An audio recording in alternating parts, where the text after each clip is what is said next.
के छ चुनावको माहौल चाहिँ नि कस्तो कतिको गरमा आएको छ? गरम त अब यो देशको प्रधानमन्त्रीहरू चुनिने दुईटै दावेदारहरू यही क्षेत्रमा परेका हुनाले अब यो यहाँभन्दा हुने ठाउँ छैन, गर्मा गर्मी त्यस्तो छ। अब पहिल्यै अब प्रधानमन्त्रीको उम्मेदवार भनेर अब केपी शर्मा ओली र बालन शाहलाई चाहिँ प्रस्ताव पहिल्यै गरेर आएको हुनाले अब जसले जिते पनि हुने भन्नाले यहाँको अब माहौल तातेको छ भन्नु पर्यो। माहौल तातेको छ है।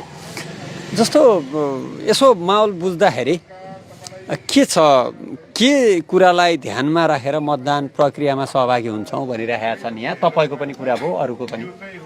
मैले राम्रो कुरा भनेको के कुरालाई ध्यानमा राखेर के होस् भन्ने चाहनाले चाहिँ नि मान्छेले भोट दिन्छन् भन्ने कुरा?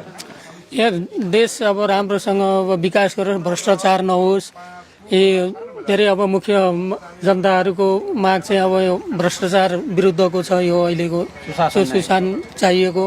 अब प्रत्येक घरका एकजना दुईजना बुढाबुढीदेखि बाहेक सबै अब विदेश छन्। त्यो विदेश जाने वातावरणलाई चाहिँ यहीँ चाहिँ नेपालमा रोजगारी पाओस्।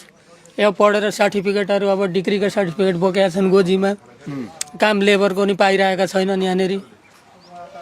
अनि त्यो रोकियोस्। यी भएका अब सबैका अहिले 35-40 वर्षमा भएका उद्योग धन्दाहरू सबै बेचेर खाइसके। यी उद्योग धन्दाहरू बन्द गरेका तिनीहरू सरकारले नै सञ्चालन गरोस्। सञ्चालन आय आर्जन त अटोमेटिक बढ्ने जाँदै आउने कुरा हो नि त। ती कुरामा ध्यान दिनु पर्यो होइन? अनि प्रधानमन्त्री चाहिँ यहीँबाट बन्छन् जस्तो लागेको छ। अब यो 95% चाहिँ यहीँबाट हुने हो। अब 5% अब गगन थापाको पनि अब कस्तो छ, अब सबैले आफ्नो आफ्नो त हामीले जित्छौँ हाम्रो प्रधानमन्त्री हुन्छ भनिराखेका छन्। तर 95% चाहिँ झापा क्षेत्र नम्बर 5बाटै हुनुपर्ने लाग्छ मेरो। दुईजना मध्ये होइन र? त्यस्तो कुरा छ।